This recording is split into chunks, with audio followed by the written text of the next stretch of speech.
Hearing is, oh, there we go. Thank you, Manuel. Committee will come to order. Without objection, the chair is authorized to declare a recess of the committee at any time. This hearing is entitled The Future of Housing in America, a comparison of the United Kingdom and United States models of affordable housing. Before we begin, I'd like to thank the witnesses for appearing before the subcommittee today. We look forward to your testimony. I now recognize myself for 5 minutes to give an opening statement.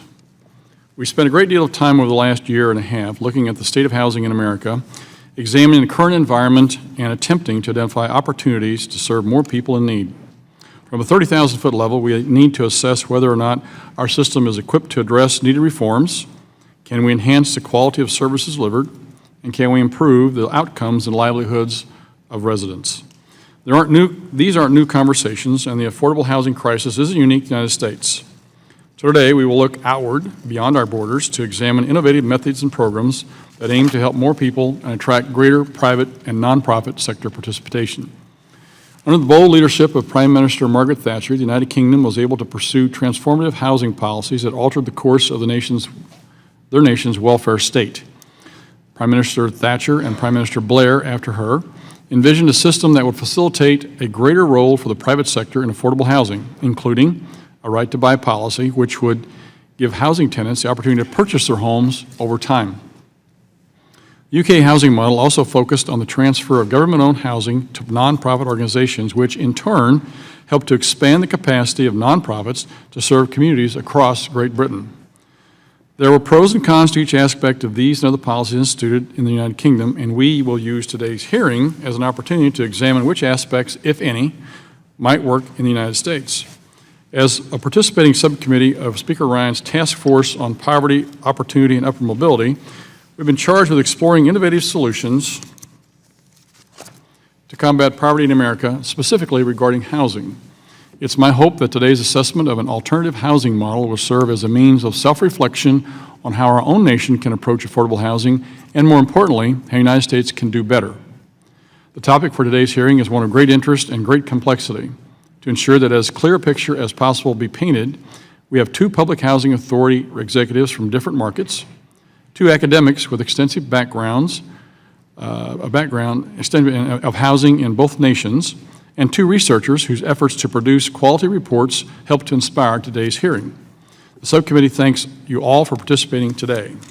While all six witnesses before us represent varying perspectives, we all believe in the human desire for self-sufficiency, pursuit of a better life, and a place to call home.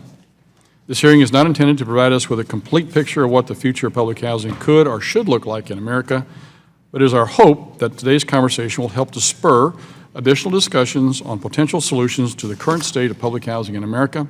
I look forward to what promises to be a robust conversation, and the chair now recognizes the ranking member of the subcommittee, the gentleman from Missouri, Mr. Cleaver, for 5 minutes for an opening statement. Thank you, Mr. Chairman, and I'd like to thank the witnesses for contributing your valuable time to us today. This hearing, I think, provides us with a unique opportunity to compare the housing system of the UK with our own. With a rental affordability crisis looming, it seems to me that we must take a look at everything possible to look at innovative ways in which we can move housing into the 21st century for the American public. And I think that it is crucial that this subcommittee continue to assess ways to ensure that our constituencies have access to safe and affordable homes. This hearing focuses on two reports, one entitled Lessons of the International Housing Partnership, published by the Housing Partnership Network, and the other, Atlantic Exchange, Case Studies of Housing and Community Redevelopment in the United States and the United Kingdom, published by the Urban Institute. And we have witnesses from both of these organizations as well as other interested stakeholders. Now, here in the U.S., many of us encourage home ownership opportunities for Americans of all walks of life. We also provide public housing and vouchers for our most economically vulnerable populations. And I would like to thank the Chairman Luchtemauer, on our recent trip to London. We did meet with officials from the public housing sector of their government. It was a very good meeting and provided us with some stark contrasts between the U.S. and the Brits. The HPN report explored two Margaret Thatcher-era policies known as the right to buy and gave tenants the chance to purchase their units at a reduced rate, and the large-scale volunteer transfer program, which transferred public housing, or what those in the United Kingdom call council housing, to nonprofit associations. Both of these programs had a remarkable impact on the housing landscape of the United Kingdom as council housing was sold and transferred then to the private sector. Much like the UK, this country is struggling with the best way to preserve and create affordability and with regard to housing units. As we undertake this process, it is important to remember that much of our public housing is targeted to the most vulnerable, the elderly, the disabled, and the extremely low income. It is also important to emphasize the significance of tenant protections, including the long-term preservation of affordable rent, one-to-one replacement, and strong tenant engagement. I look forward to hearing from the witnesses and becoming dialogical as we proceed with the hearing. Thank you, Mr. Cleaver, and with that, we'll begin our testimony. Today, we welcome the testimony of Mr. Thomas Bledsoe, President and CEO, Housing Partnership Network, Dr. Harris Beater, Professor of Community Cohesion at the Center for Social Relations, Coventry University, Ms. Susan Popkin, Senior Fellow and Director of the Neighborhoods and Youth Development Initiative, Metropolitan Housing and Communities Policy Center, the Urban Institute, Ms. Jamie Allison Lee, Assistant Professor of Law and Director of Community Development Clinic, University of Baltimore School of Law, Mr. Richard Gentry, President and CEO, San Diego Housing Commission, and Mr. Greg Russ, Executive Director, Cambridge Housing Authority. Each of you will be recognized for 5 minutes to give your oral presentation or testimony. Quick tutorial on the lighting system. Green means go, yellow means you got a minute left, and red means you need to stop. I'm the guy with the gavel, so we will hopefully be able to keep everybody in line. I'm not going to gavel you at the very moment, but you need to see the red light, you need to wrap it up with your answer as well as your testimony. We want to try and get through the hearing today and give as many people the opportunity as we can before we're called out for other things. So with that, without objection, your written statement will be made part of the record, and Mr. Bledsoe, you'll be recognized for 5 minutes. Welcome. Thank you very much. Good morning, Chairman Luetkemeyer and Ranking Member Cleaver, the other members of the committee. It's a great pleasure to be here and appreciate the opportunity not just to submit the testimony, but also the report that we provided to Congress and your interest in it. I'm Tom Bledsoe. I'm the President and CEO of the Housing Partnership Network.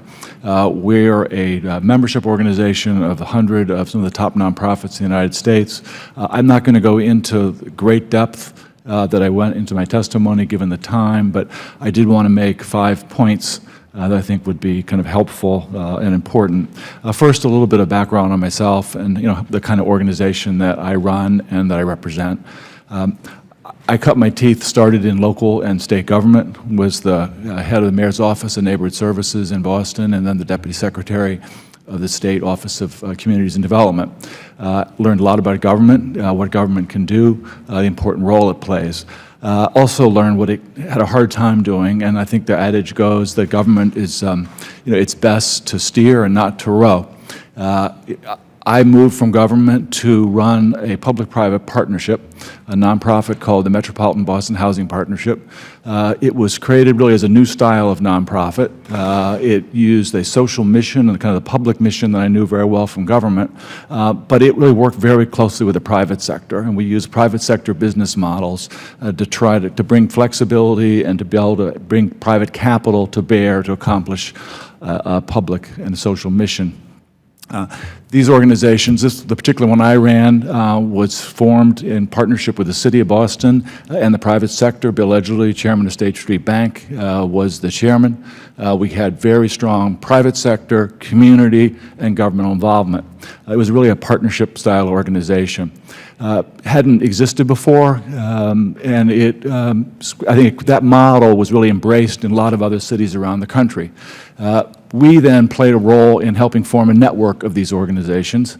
They exist in a lot of your districts. Bridge Housing out in California, Mercy Housing out in California, Abode in Los Angeles, National Church Residences in Columbus, Ohio, Homeport in my own town of Boston, the Planning Office of Urban Affairs, Community Builders, Atlanta Neighborhood Development Partnership in the South.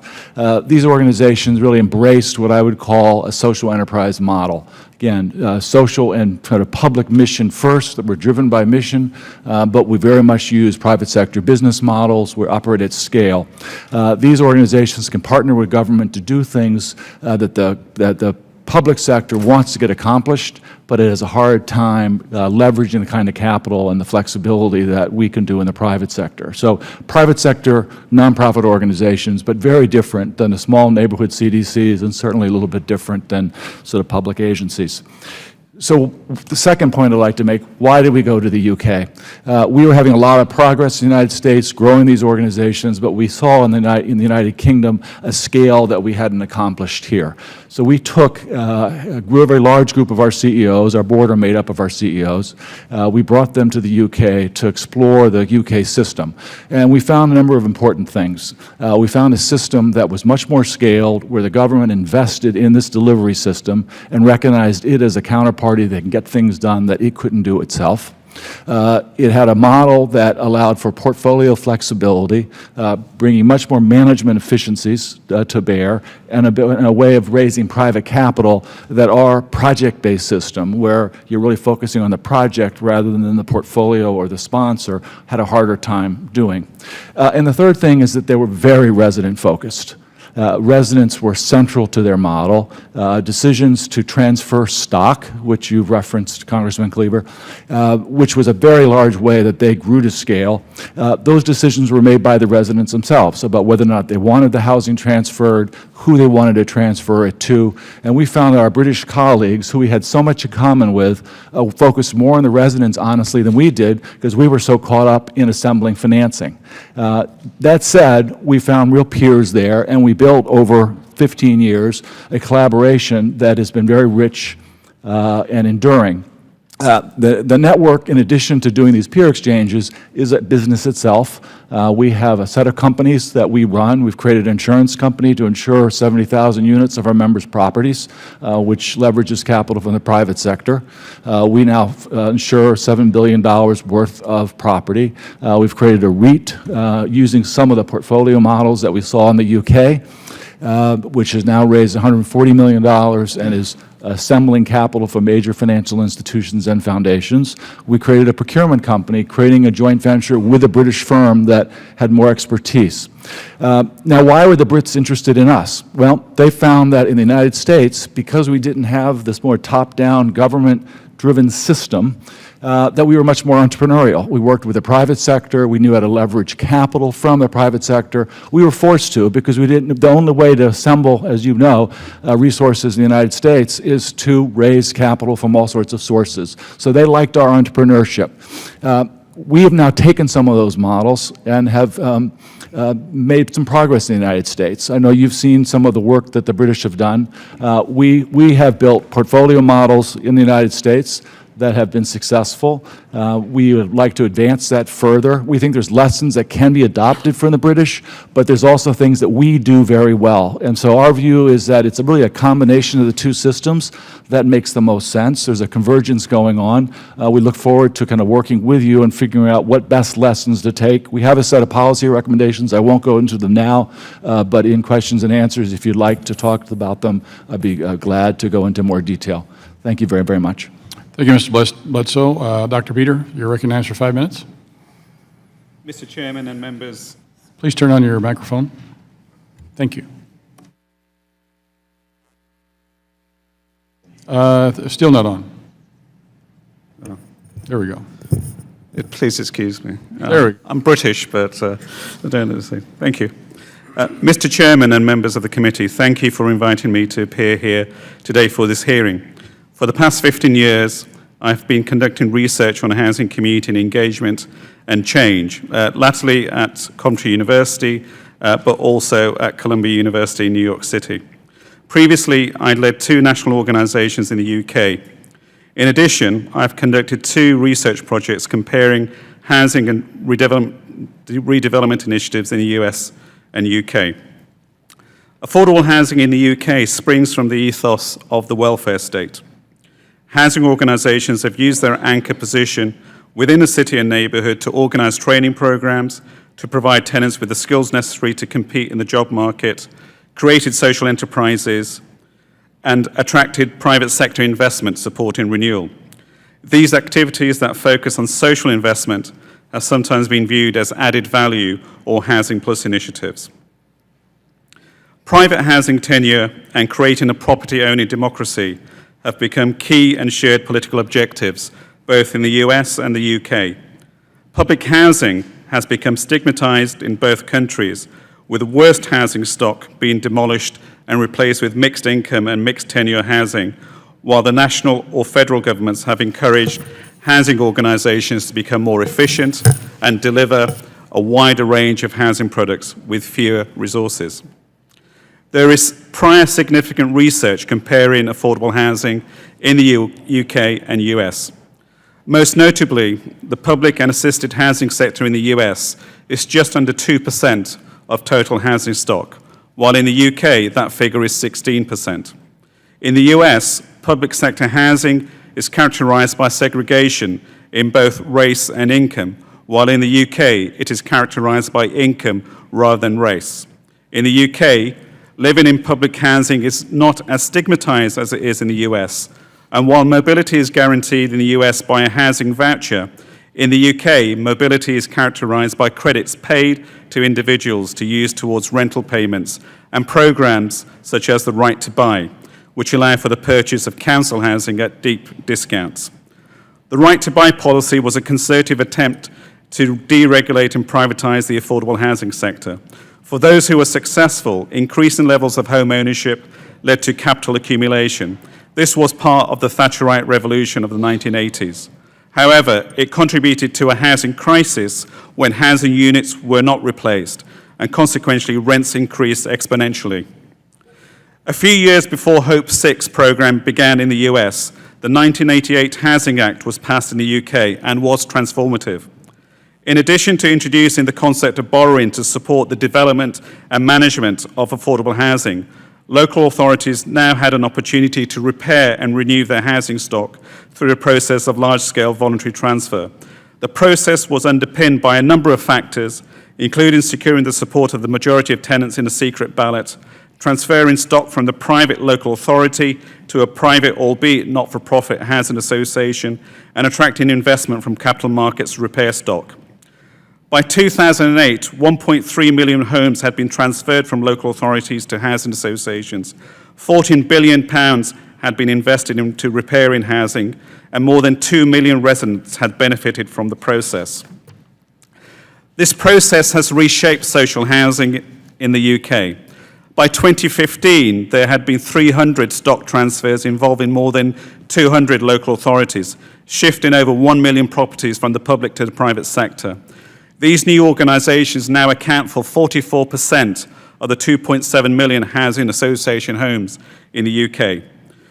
Some housing advocates have criticised the policy as being backdoor privatisation of government assets and point out that the focus of housing associations has shifted to working more with finances than tenants, with the latter facing the prospect of eroding housing rights, higher rents and less accountability.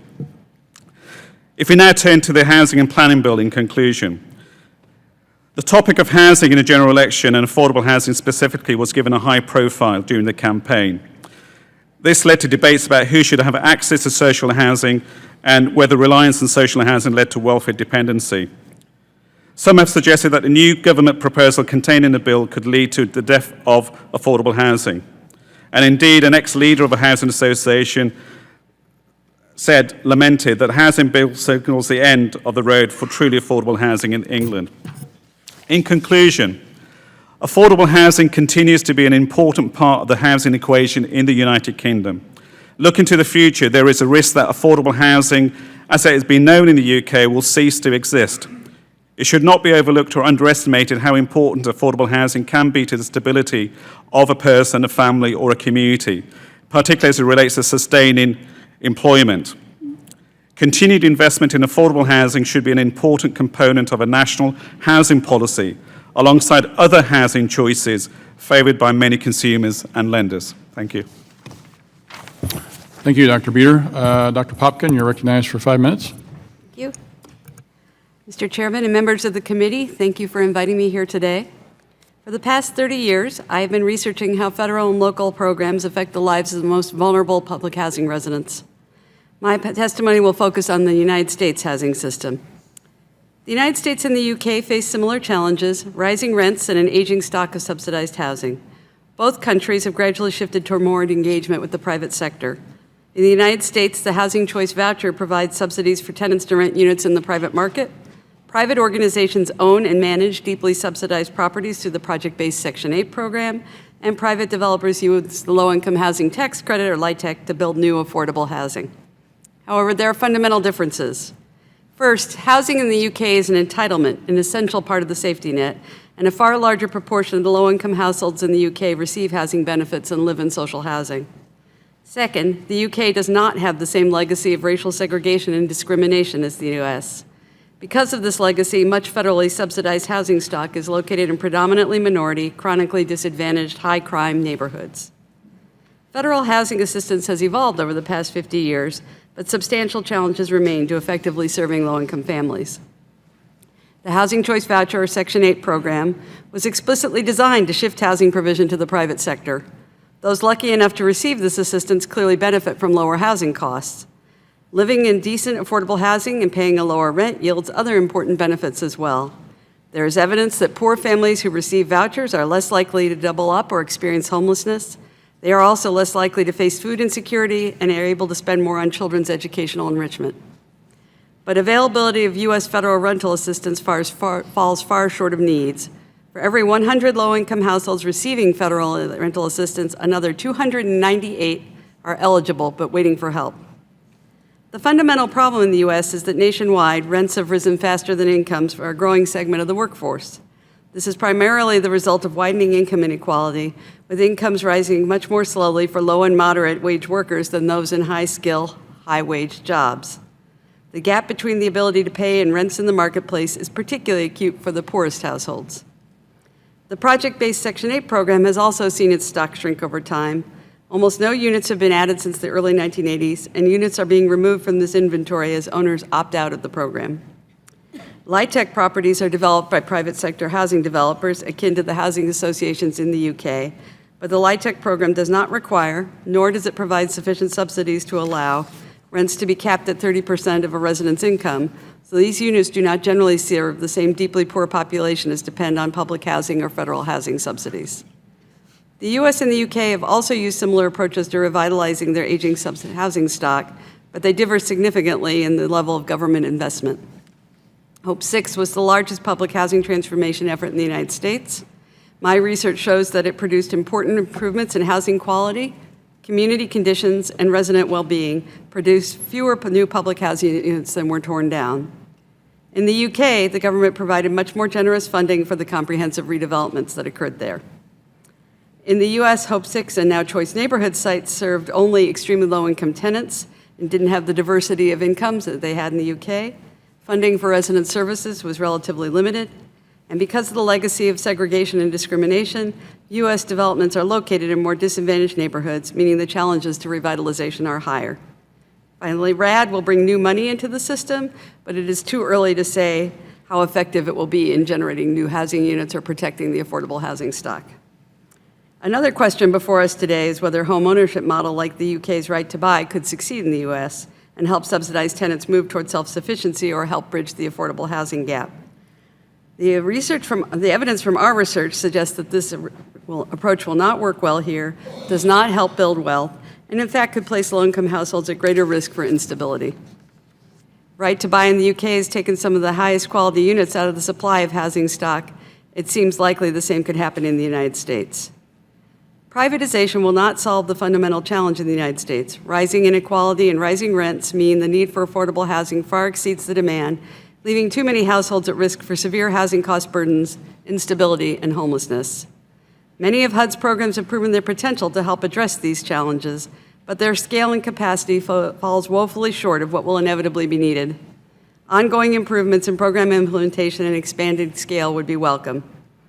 An even more ambitious idea for eliminating homelessness and housing hardship and advancing the potential of assisted housing policy to improve the long-term life chances of poor and vulnerable populations would take us closer to the UK system, treating housing as an entitlement and an essential part of the safety net. I recognize that implementing these ideas would both be costly and politically challenging, but offer them as conversation starters for HUD's next 50 years. Thank you very much. Thank you, Dr. Popkin. Very close to 5 minutes. Thank you very much. Ms. Lee, you're recognized for 5 minutes.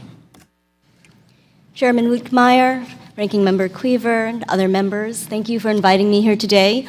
I'm Jamie Lee, Assistant Professor of Law at the University of Baltimore, and I published an article last year entitled Rights at Risk in Privatized Public Housing. And before becoming an academic, I practiced in a private law firm representing public housing authorities across the country who are engaged in Hope 6 and other redevelopment activities. So I appreciate your inquiry today about how to creatively solve our affordable housing crisis. I do have concerns that public housing rights are at risk in privatization, and that stronger enforcement is needed to carry out Congress's intent to uphold constitutional values. I'm also concerned that there are certain legal tools that can be used in privatization that can harm affordability and also restrict access to public housing. So I'll first discuss the rights. So public housing has some very unique and important rights that are derived from the Constitution and especially from due process. These include the right to remain in one's housing, right, as long as you abide by the rules, the right to challenge harmful acts by your landlord against you without having to go to court. So you can do this through an internal grievance process.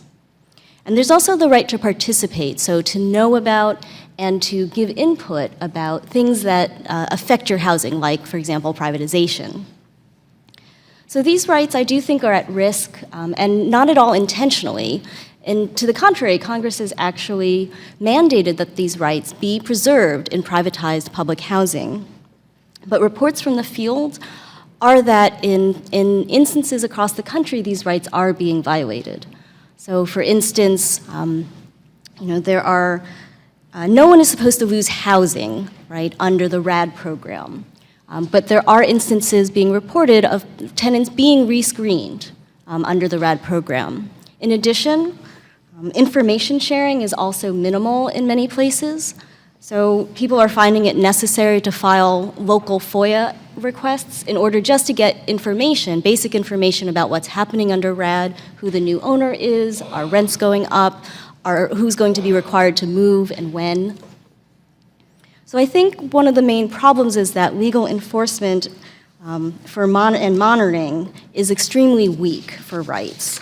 And no one is checking on whether these rights are being preserved. In addition, legal penalties are very challenging to exercise in the privatized context, and so they have little teeth. And there's no market-like system for weeding out poor performers for rights, right? Because low-income tenants don't have any consumer power to walk away when there's a poor performer. So some ideas for better protecting rights might be an explicit legislative mandate for HUD to enforce these rights, more monitoring and transparency about how landlords perform, and Congress can also give tenants the legal power to sue in court for rights violations.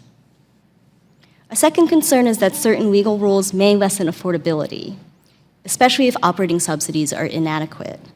So rents can be raised using certain legal waiver authority, and affordability restrictions are actually lightened considerably under RAD when a project performs poorly. So both of these things could jeopardize affordability, especially if funding is not enough to sustain a project. A third concern is about who can access public housing. So we've seen a rise in things like stricter screening for new tenants, and stricter house rules, which can be used to exclude people who may be more challenging to house. But these may be the people who are most in need of public housing. So in sum, I respectfully encourage the consideration of legislative changes to preserve constitutional values, to preserve affordability, and to protect access to public housing by those in need. Thank you. Thank you, Ms. Lee. Mr. Gentry, recognized for 5 minutes. Good morning, Mr. Chairman, members of the committee. My name is Rick Gentry. I'm the President and CEO of the San Diego Housing Commission, and thank you for asking me to participate in this panel this morning. I am in my 8th year as the CEO in San Diego, but I'm in my 44th year in this industry, having begun as a HUD intern in 1972 and having included stints as the CEO of the agencies in Austin, Texas, and Richmond, Virginia. My experience also includes 10 years in the private sector with the Local Initiative Support Corporation and LISC subsidiary of the National Equity Fund in Chicago, which is the nation's largest syndicator of low-income housing tax credits. My position there was to head up the asset management of our inventory across the country. I'll also point out that I've done some extensive travel, visits, and work in the UK, beginning in 1994, and have spent some time in London, Liverpool, Manchester, Edinburgh, most recently delivering a paper on the San Diego model at a national conference in Brighton, England in March of 2013. So the mileage is there, and I appreciate being able to participate with you this morning. My experience and observations is that there are a number of similarities, in thought at least, between the UK model and the US model, and that similarity has to do much with values, in that it represents the long-term tradition that came down through the Anglo-Saxon history from the UK to the US, of the importance and the freedom of the individual, and making sure that the programs that are governmental reinforce individual opportunities in both countries. And I think to a great extent over the years that has been the case. I also have pointed out in the paper that I delivered to this committee for this meeting that I think there are a number of differences between the two countries, particularly over the past 60 years or so, that should be taken into account in looking at similarities. And I would submit that following World War II, under the government of Clement Attlee, that the UK basically diverged from its historical approach and beginning in the 1980s began coming back to more of an individual approach to the way social housing services were delivered to the population. And I'll point out that in the 1980s, over 40% of the population of the UK lived in council housing, their version of public housing. In this country, never more than 1% of the population has ever lived in the formal public housing program. Now, you add another 3% or so that live in the current Section 8 Housing Choice Voucher Program, another 2 to 3% that live under the Low-Income Housing Tax Credit Program, and another percentage or two under various other programs. You get a much smaller percentage of the population in this country that's lived under formal subsidized programs like this. The United States, following World War II, used FHA insurance, secondary mortgage market, mainly Fannie Mae, the VA insurance program, and other methods to create a great home ownership network. And there are also other incentives that encouraged and developed a private sector rental industry in this country that is much, much smaller in the UK. And I would submit that the UK's movement back to more individualized local products fits in with the values of both countries. I'll also point out that, as I noted in my paper, the nonprofit housing industry in this country does have some notably strong players. I pointed out in particular what is going on in San Francisco right now with help with that agency utilizing the private sector nonprofit industry in the Bay Area. However, I would also point out that in most parts of the country, the public housing agencies are strong, operate good, effective programs, and are good delivery systems. And my contention would be that it's not the players of the game frequently that are as important as the rules of the game are. And if the rules are the same, then the private sector and the public sector can compete and do well. That is the case in San Diego. I have pointed out in my paper a number of examples of the San Diego model. I'm not going to try to go into those here today. It'll be another probably 50 minutes rather than 5. But I will point out that I think that the keys are latitude and flexibility to make decisions on the local level. And I'll point out in closing a term that is in great use now, not only in the UK, but in the European Union, and that is the principle of subsidiarity. And basically what subsidiarity means is the decisions should be made as close to the local situation as possible and not remote from a distant centralized governmental point of view. Thank you, Mr. Chairman. Thank you, Mr. Gentry. Mr. Rush, you're recognized for 5 minutes. Thank you, Mr. Chair, and thanks to the committee for inviting me to speak today. My name is Gregory Russ. I'm Executive Director of the Cambridge Housing Authority in Cambridge, Massachusetts. And my spoken comments this morning I'm going to divide into 2 parts, a little bit of the technical geography of public housing in the United States and items that do impact on how we think about the system as a whole. And in the spirit of self-reflection, looking at some of the things that we might be able to do to make some fundamental changes there should that opportunity arise.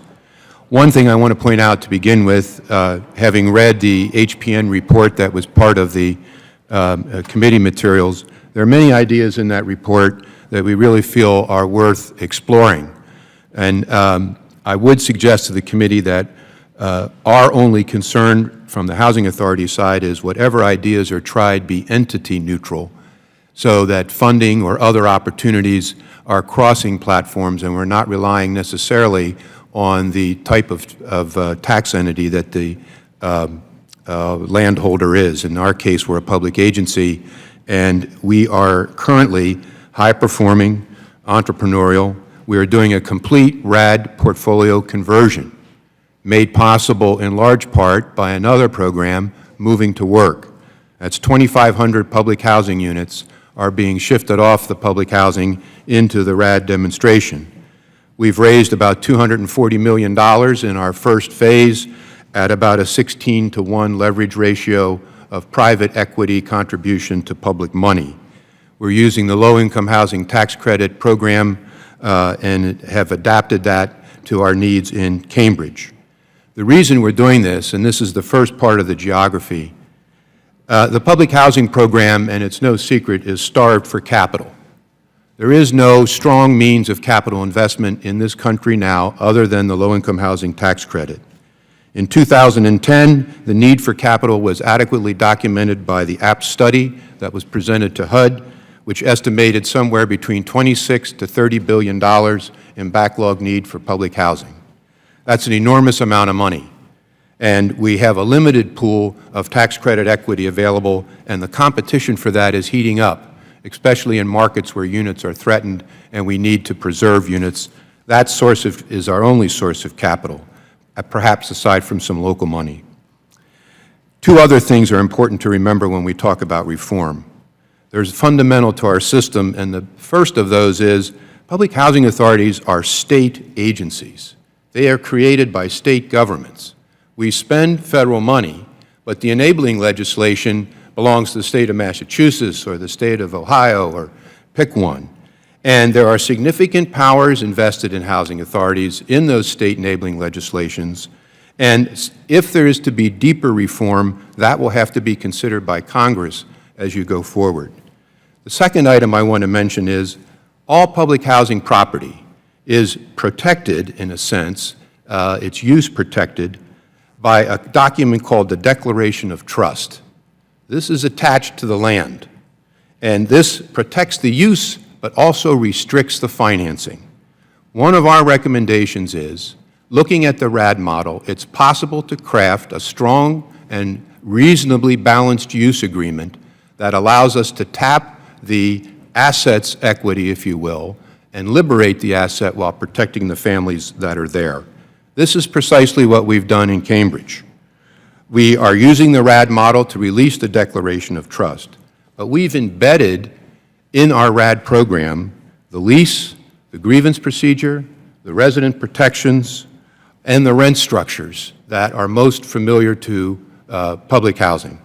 And in fact, when we filed our RAD application, we did not have a single resident or advocate objection to that, and still do not. And we think with care, we could craft a use agreement that would release the capital potential in our properties. There are a number of recommendations in the HPN report that I found really interesting and intriguing. Expanding the Capital Magnet Fund, which we would endorse, provided public housing authorities could receive access to it as well.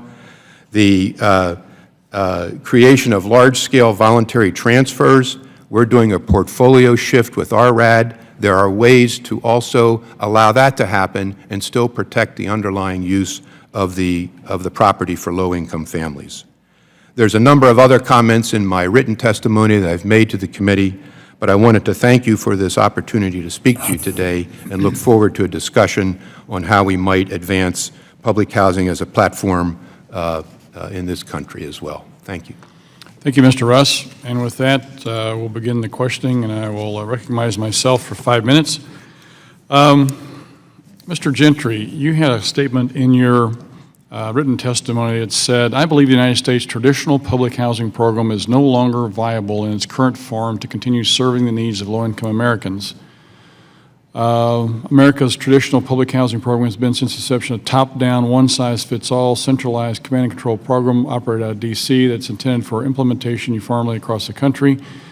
The program structure is flawed. It needs to be changed into more efficient use of taxpayer dollars to serve the housing needs of low-income Americans." Can you give us some ideas on how you came up with that and what we can do to fix it? I would be glad to, and it's a result of 44 years of observation of the program. The public housing program is a one-size-fits-all program. And my belief, having worked in this program literally all across the country, from Greensboro, North Carolina to San Diego, you cannot make one program work the same way in every locality. Probably cannot even from, say, Columbia to Kansas City in Missouri. And the San Diego model, I think, is one that bears observation.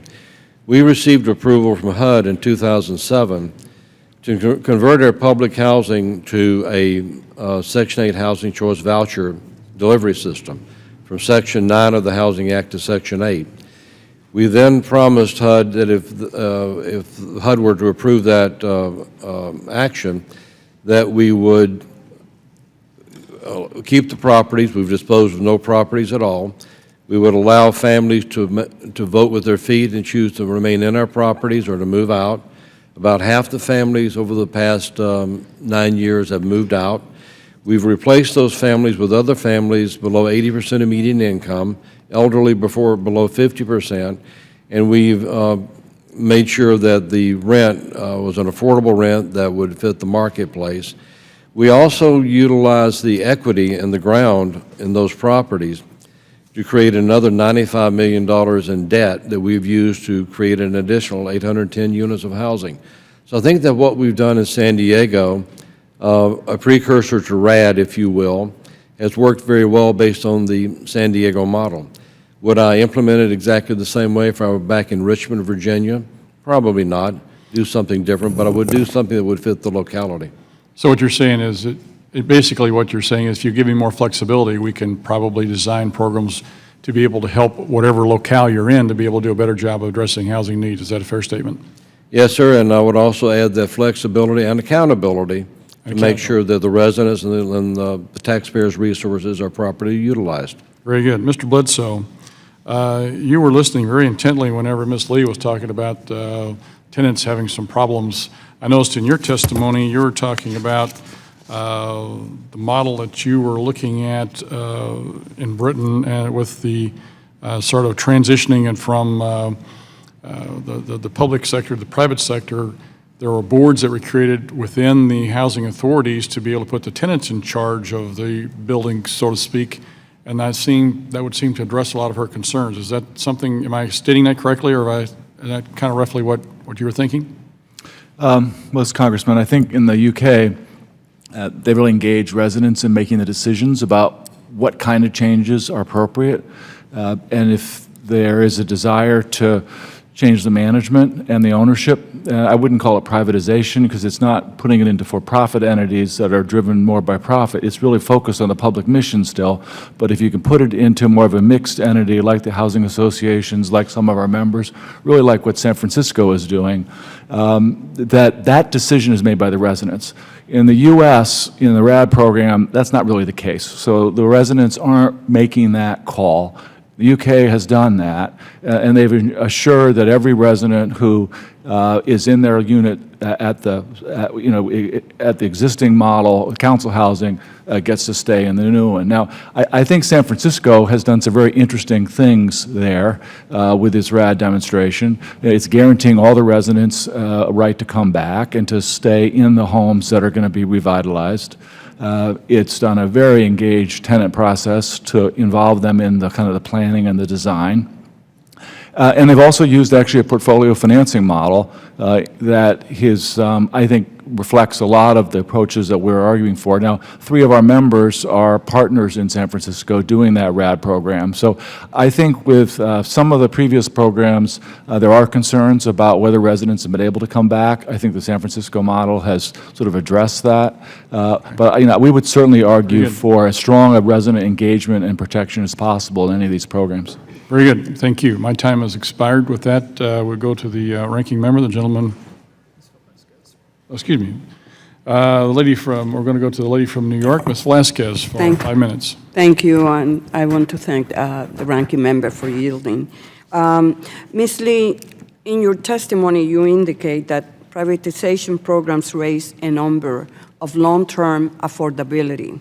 How can RAD and other privatization programs be strengthened to ensure housing will remain accessible for those individuals and families who need them the most? And I would like Mr. Ross to also comment on that question. Thank you, Congresswoman, for the question. So long-term affordability can certainly be strengthened by, first of all, just making sure that there's enough funding in these programs, right? I think some of the major pressure to raise rents and make things less affordable comes from insufficient funding. And we see there are legal options under the RAD program, for example, that if a program is not doing well or out of compliance, that affordability restrictions could actually be lifted. And so or a significant number of them could be. And so making sure there's funding and then making sure that some of those legal rules that would allow rents to rise and higher income folks to be admitted into public housing, some of those rules could be tightened. Mr. Ross? Thank you, Congresswoman. The first observation is that in the current version of RAD, there are some pretty strong protections already baked in. One observation we would have is that the use restrictions, the use agreements, run coterminous with the housing assistance payments contract. This is what you're paying the subsidy for. And those contracts, in effect, compel the owner to renew. So there is, in effect, a longer vision, perhaps, than the 15-year tax credit period or 20 years, whatever, that is in the current program.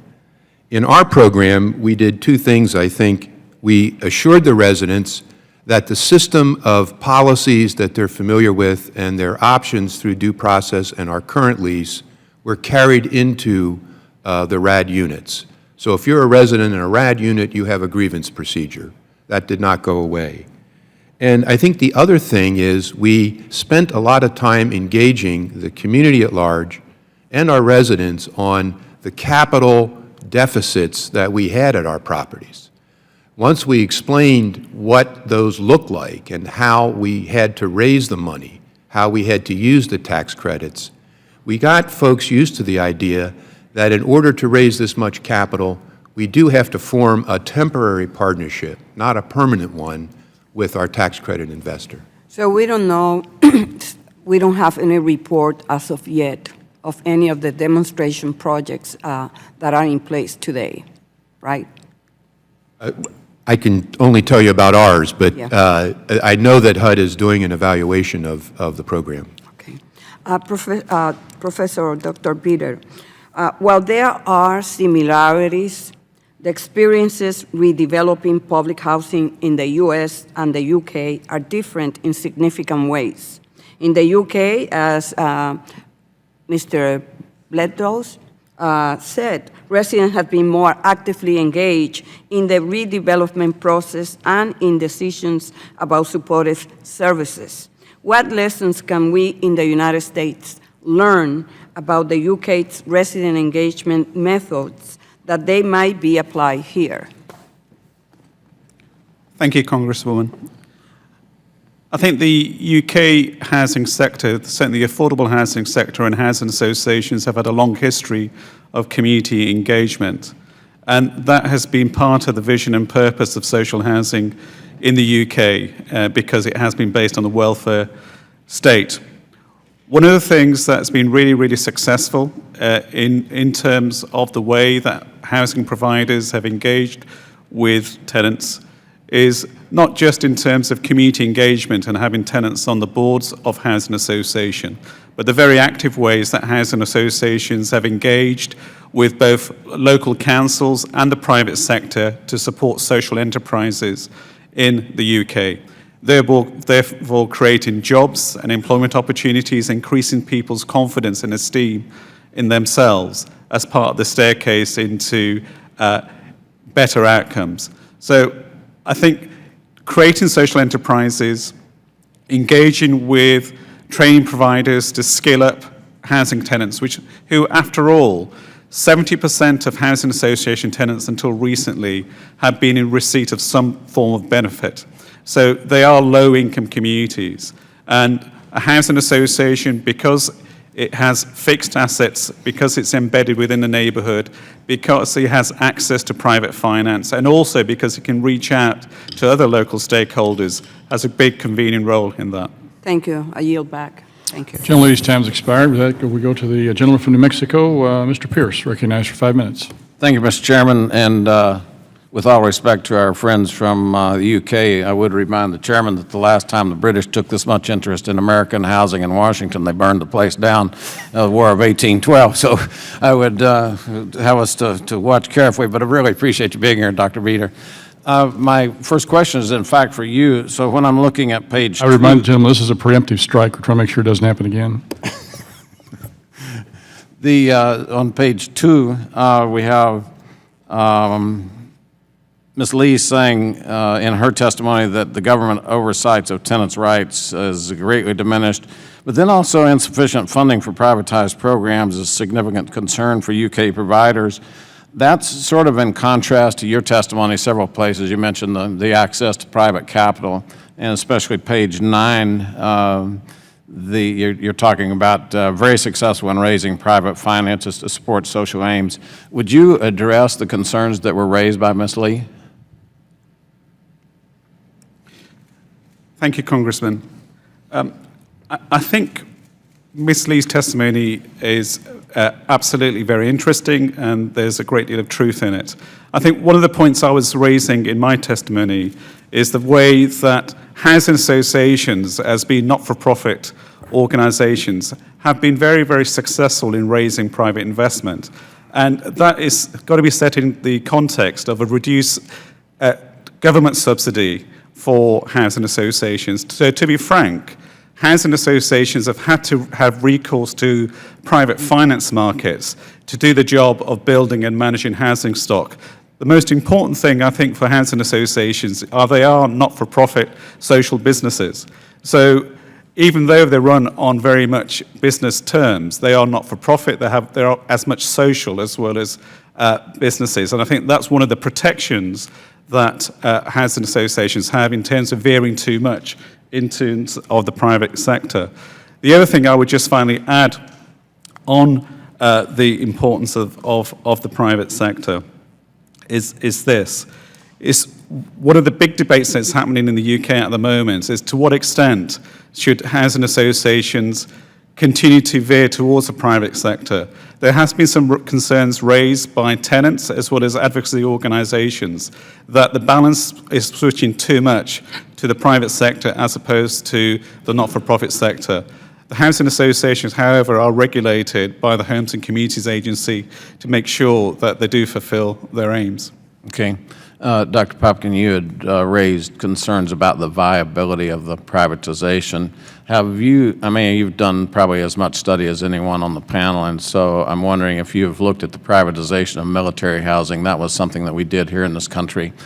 Some people say very successful, some people are they don't have such high regard for that. Have you conducted research of that project? They replaced maybe 80% of the world's military housing, U.S. military housing, in a very short period of time. Mm-hmm. The people who are living in them are some in my district, and they're very highly pleased with it. But have you had a study of the real processes from a backdoor view? Thank you, Congressman. No, I have not, but I am familiar with the research that was done on it. Could you speak, get the microphone on or something? Yeah. Oh, I'm sorry. I don't think I'm an expert enough to offer an opinion about it. I'm more concerned, I'm not concerned that we have private sector involvement. I think as it's similar in the UK, we need more funding for the system, as everybody is saying on the panel. I'm concerned about making sure that we protect the housing for the very lowest income tenants and that the private sector tools we have don't serve them well. All right. Dr. Russ, or Mr. Russ, you have a lot of experience in kind of the transition. Can you tell me sort of what rates of return that investors are looking at in this market? And the reason I'm asking that is because there is a lot of cash out there. A lot of money sits idle, and it desperately looks for 1% and 2% and 3% rate of return. So I'm wondering, as we're talking about this access to capital, what sorts of rates of return do your privatization projects bring? Well, Congressman, let me frame it a little bit different way if I could, because the bargain we've struck in order to make investments in low-income housing, we're asking a private investor to put equity into these real estate transactions.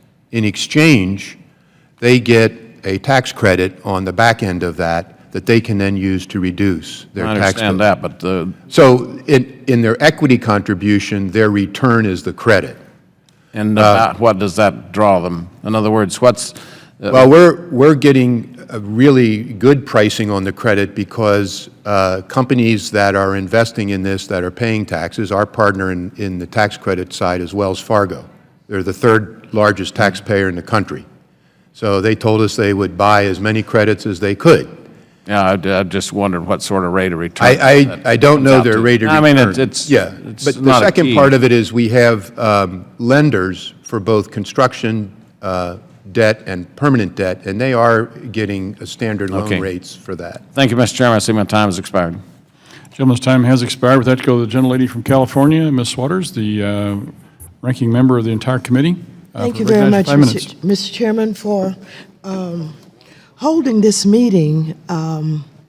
This is a very needed discussion, and I'm very grateful for the panel that's participating here today, and I'm very grateful for those who are helping us, who are here to help us understand what is happening in the UK, where access to public housing is an entitlement.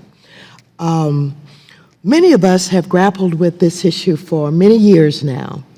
I have lived through Hope 6 program that was so touted, and for those of you who remember Jack Kemp, this was his #1 issue. But let me just tell you and tell our panel, even though you may have said it already, that Hope 6 demolished 98,000 units and brought back only 48,348. I have asked my staff repeatedly, what happened to those people? Where did they go? We don't have that information, but we know that homelessness has steadily increased in this country and in places like Atlanta, where I think we had 6,418 original public housing units, and now I think we have about 2,256 public housing households So I think these numbers are correct. But I guess what I'm saying is this. Public housing is absolutely needed in this country, as it is in the UK and other places. When we talk about privatization, whether we're talking about Hope 6 or RAD, or other ways by which privatization takes place, privatization is there for one reason. People invest money because they want to make money. They want to make a profit from privatization. When we talk about public housing, we know that along with the actual physical units, you must have social services to go along with it. And that cost is what the private sector does not want to assume. Because when you provide the social services, it reduces the amount of profit that the private entities will be able to achieve. And so, entitlement is extremely important. The need is extraordinary. In Los Angeles County, for example, last year, at least 2015, homelessness had increased by 20%, and in Los Angeles by 12%. I don't know what the recent figures are, but the complaints throughout our caucus are just astronomical. And so I believe that governments have to realize that this is a real need, and they're either going to assume the need and responsibility for public housing, or they're not going to do it. And I just want to tell you, the waiting list for Section 8, I believe right here in this area in Washington, D.C., is a decade long. It's a 10-year waiting list, and all over the country. Now, I've heard a lot about with privatization, I guess in the UK, that the residents have the opportunity to participate and to influence and make decisions. That's not true here. That is not true at all. As a matter of fact, in LA County, they want not one resident to serve on the County Board of Supervisors because they control public housing. And they come to the Congress of the United States to deny that one resident to sit with the County Board of Supervisors, and the alternative is an advisory board with no power. I mean, this is unbelievable. In many other places, they patronize the residents a bit. Many of them are handpicked by the mayor, politicians, what have you, and they will give them a trip to Washington, D.C., and they put them up in a hotel, and they treat them nice, and they take them home, and they don't give them a chance to vote on any policy at all. So this is a serious issue, and we've been dealing with it for many, many years. And I'm pleased to hear, and I'm just delighted to have this hearing today, because this is going to shed more light on what we need to do in this country, and we either have to step up to the plate or not. And for those people who think you can get it on the cheap, or somehow this waiting list are going to evaporate, this hearing helps us to understand that's not going to happen. The need is there, and until we recognize this and we're prepared to deal with it, it's going to get worse, and homelessness is going to continue to increase. I yield back the balance of my time. Gentlelady's time has expired. With that, we go to the gentleman from Pennsylvania. Mr. Rothfuss is recognized for 5 minutes. Thank you, Mr. Chairman. Mr. Gentry, I want to touch again on your top-down, one-size-fits-all, centralized command and control criticism of our public housing programs.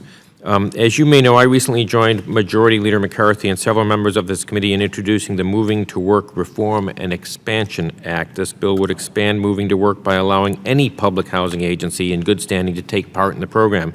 It also includes crucial reforms to improve accountability and facilitate better analysis. Your testimony credits Moving to Work with providing SDHC with the flexibility necessary to implement transformative programs that have improved outcomes. Do you support the idea of expanding Moving to Work? Short answer is yes, sir. Longer answer is I would support that bill with some technical changes to it. Which outcomes do you consider when evaluating the effectiveness of Moving to Work initiatives? Serving the needs of the community. I'll give you a good example that will tie back in with Ms. Waters' comments a few minutes ago as well. San Diego has, in whole numbers, the fourth worst homeless problem in the country, behind New York City, Los Angeles, and Seattle. And that's in whole numbers, not proportionate to the population. And what we've been able to do with our Move Into Work program is to exercise a great deal of local flexibility with local discretion to address the needs of the homeless greater than we would have absent Move Into Work authority. So my belief is Move Into Work should be available eventually to every local housing agency in the country that's not in troubled status, that it gives the kind of flexibility that where local decisions can be made.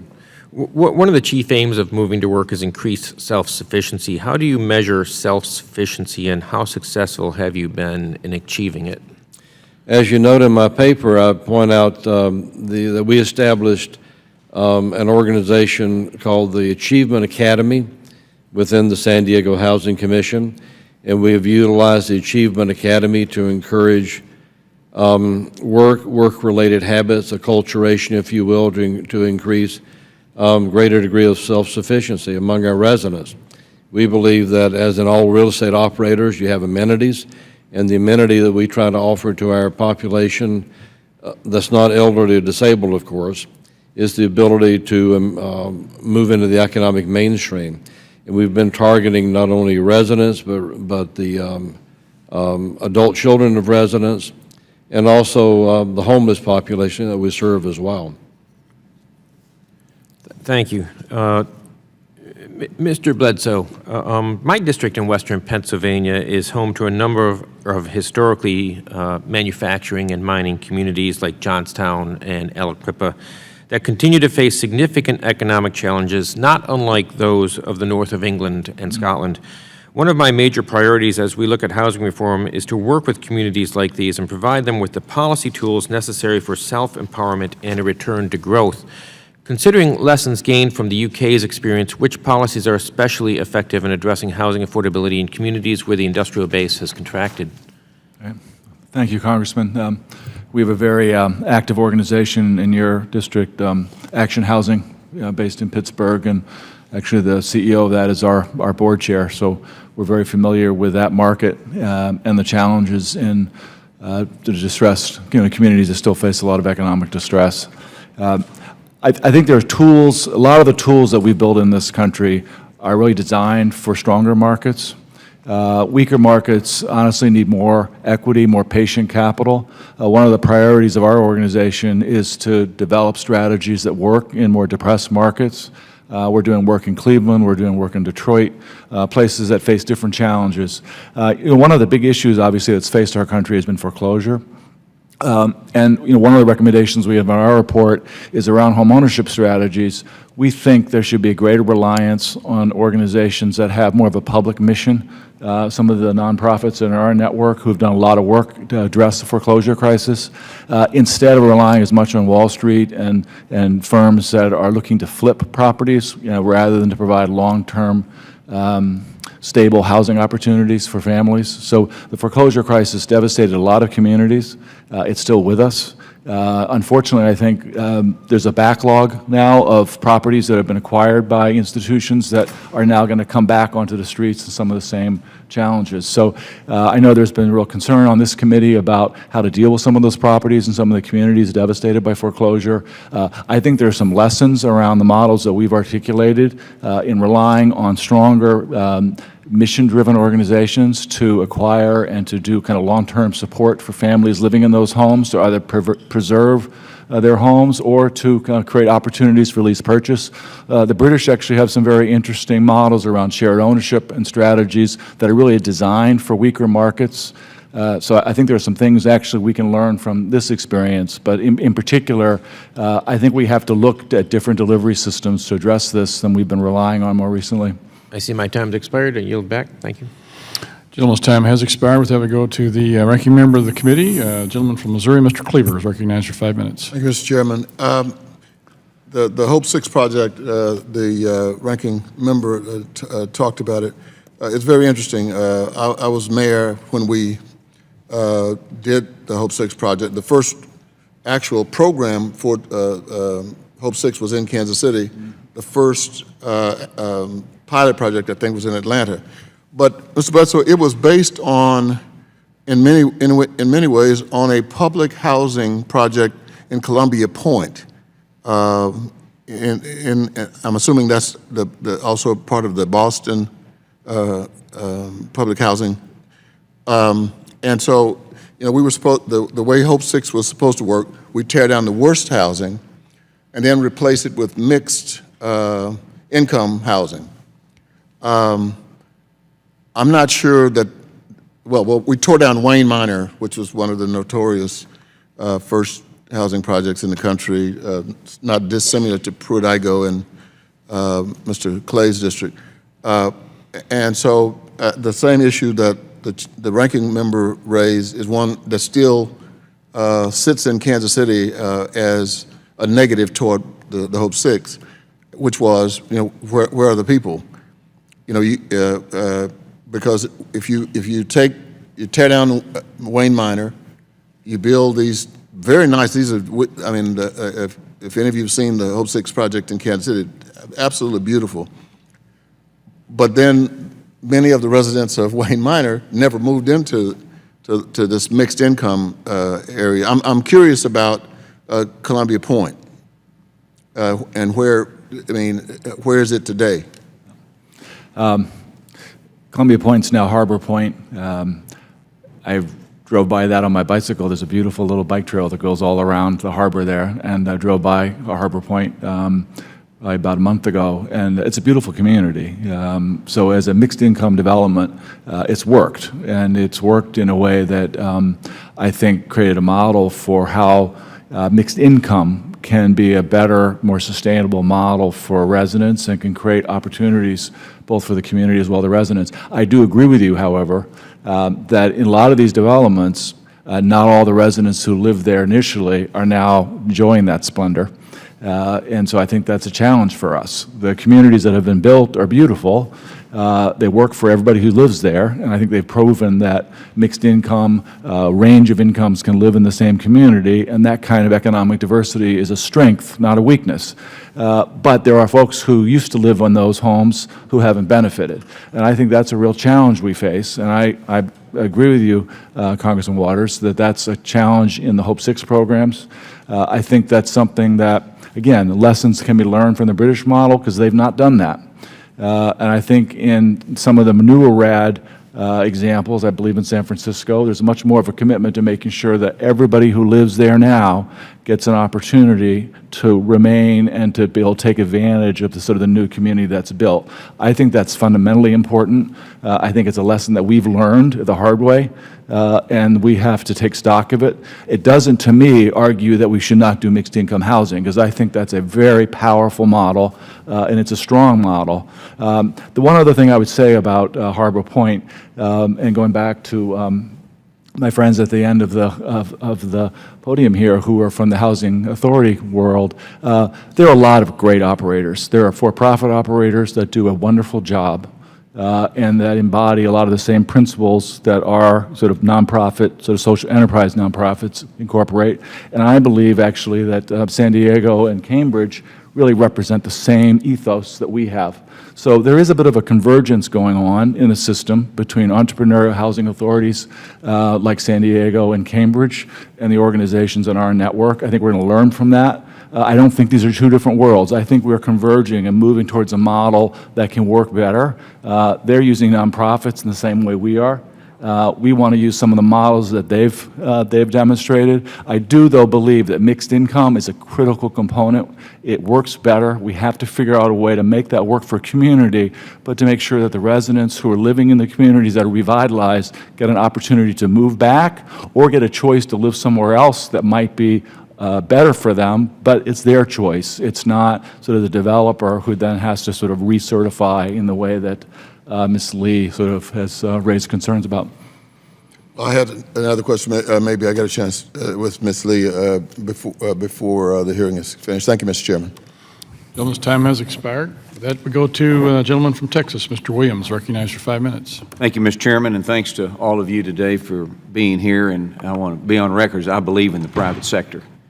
I I think it's fair to say that America's affordable housing system is broken.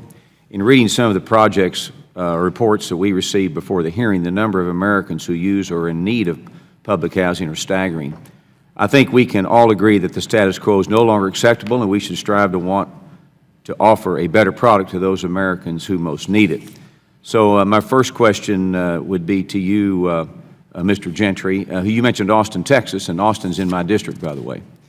The United Kingdom has made a conscious effort to fund programs that transfer ownership and management of public housing away from the government entities. Here in the U.S., for example, we have 3,000 public housing agencies that manage some 1 million public housing units. So my first question, do you believe that the private sector could fulfill the role of public housing authorities in serving low and very low income families? In some circumstances, yes, sir, and some not. I think it would depend on the locality, the ability of the local agency to perform, and what other options are available. Okay, now in talking to some of our local housing authorities in Texas, I know programs exist that encourage working families or individuals to eventually graduate or leave public or assisted housing programs. Do you believe this is a model that works well? Yes, sir, I do. I'll point out, too, that there is one group of individuals who typically are not involved in this discussion, and that is the folks on the waiting list. I'll point out that in San Diego, we have right now in our largest program about 15,500 housing choice vouchers. We have 60,000 families on the waiting list for that, and the wait for that is close to 10 years to get in, as Ms. Waters pointed out a while ago. And I think one of the best ways to create a unit of affordable housing is to help a family graduate and move out of it, which is the reason that we try to promote an individual family economic self-sufficiency through our Achievement Academy. And I think we've had a fair amount of success in accomplishing that. Good.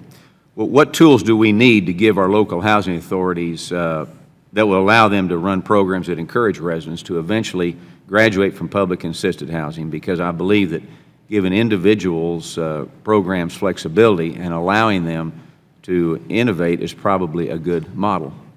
I think the funding that's been available in the past for a program called the Federal Family Self-Sufficiency Program, money that comes from HUD, has been very useful to us in accomplishing that.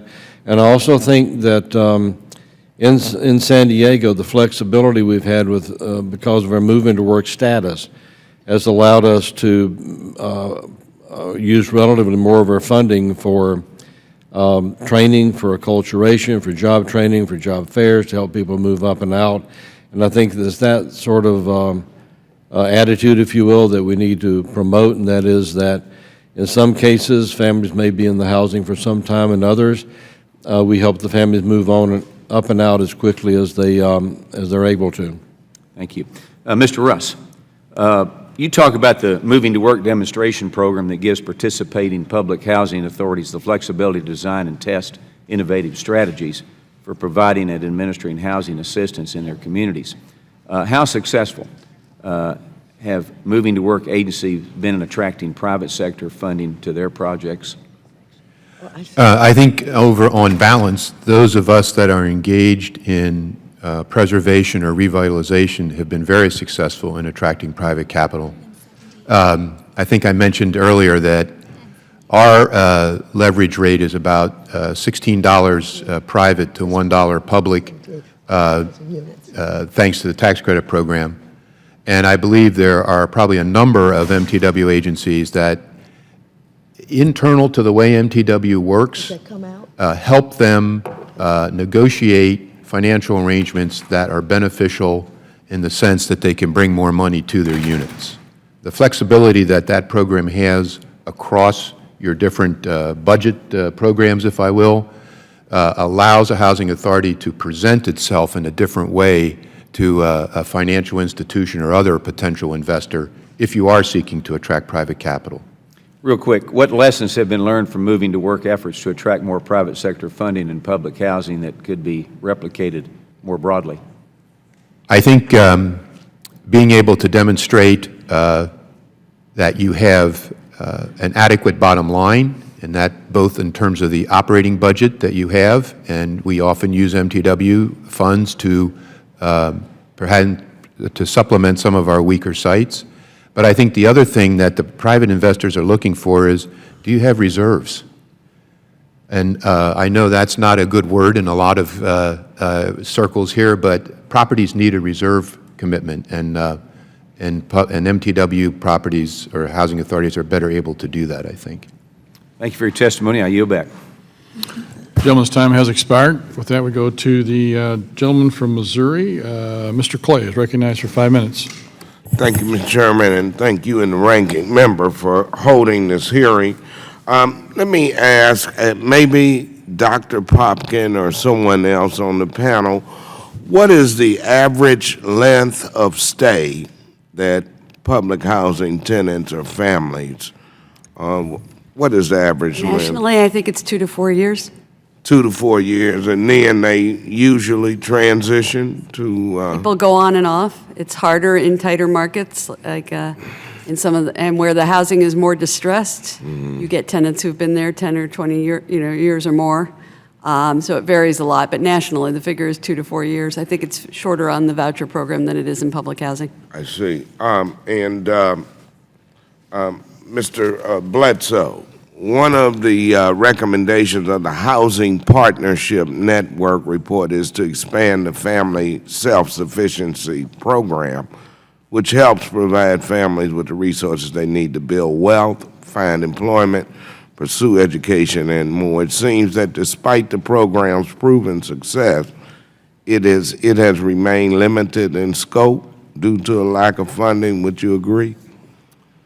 I would. There's been, this responds to Mr. Williams' question as well, which is I think there has been some expansion of the Family Self-Sufficiency Program into project-based rental assistance.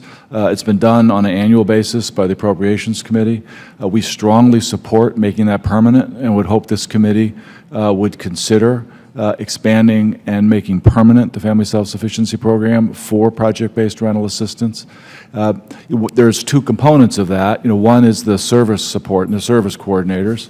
The other is the incentive that it creates for family to save and the wealth that they can build as they're building skills, building education. Our proposal has been that we will figure out as charitable organizations how to raise the money for the service coordinators.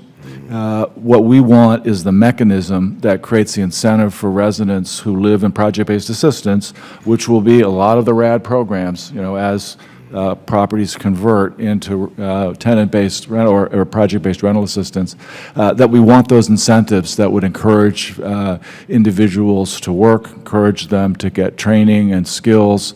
We think that the incentive there and the cash that can be saved has really proven a very, very strong incentive. And families have come out of that program with $6,000 or $7,000 of wealth building. So that started in public housing, it's been expanded, but we think that it's now time to make it permanent on the project-based side, not have it subject to annual appropriation as it has been in the last 2 years. But we're willing on the, as nonprofits, to try to raise the support that the families need for the service coordinators, but we just need the mechanism so that as your income goes up, there's not a discouragement to work and a discouragement to get the training. Thank you for that. Mr. Gentry, in San Diego, homelessness is a major issue that has been receiving a lot of attention. Does flexibility under MTW allow you to better serve the homeless? Absolutely, it certainly does. And I'll give you a couple of examples. We have utilized some efficiencies in our Moving to Work program to create capital that we've invested in properties. Two of them. One is the old Hotel Churchill, which is a 101-year-old property that we are completing construction on next month, which will house 72 homeless veterans. I would invite you to come to the dedication ceremony, which will be sometime in early August.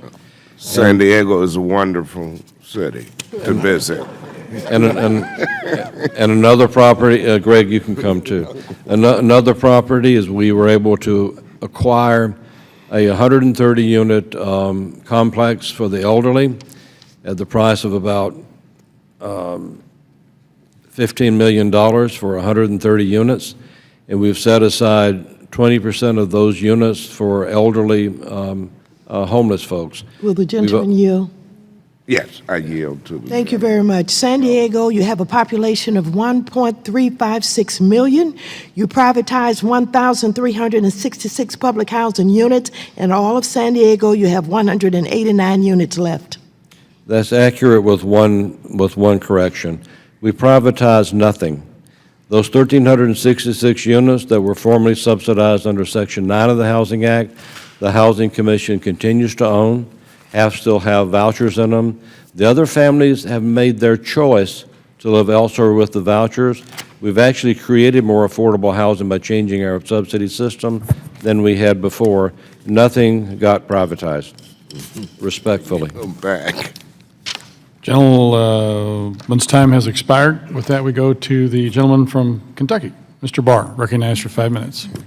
Thank you, Mr. Chairman. Thanks to our witnesses for your testimony. I appreciate hearing about the potential opportunities for studying the model for affordable housing in the United Kingdom and seeing whether or not a transfer away from government-owned public housing to a model that invites more private capital could actually expand access to affordable housing opportunities for many low-income and poor Americans.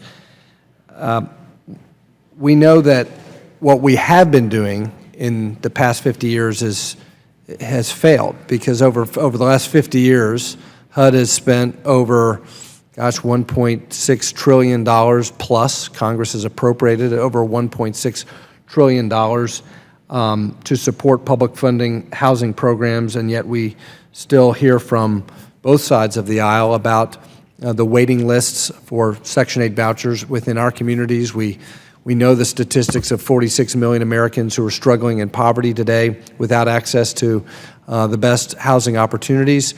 And so we know that throwing money at this problem from the taxpayer has not been a policy that has resulted in optimal outcomes. Let me just ask anybody on the panel who might know the answer to this question, what is the backlog of unfunded capital needs, maintenance, repairs, rehabilitation that is needed for all public housing in the United States today? Mr. Russ. In 2010, HUD had a private contractor conduct a study that sampled, I believe, close to 1 million units, and they're estimated in 2010 that number was around $26 billion. Right, so $26 billion of unfunded liabilities within existing public housing stock in the United States. What is the appetite within the private sector for, and what is the capacity within the private sector to address that existing shortfall? Well, let's think about what the vehicle is. The vehicle is the tax credit program. That's it.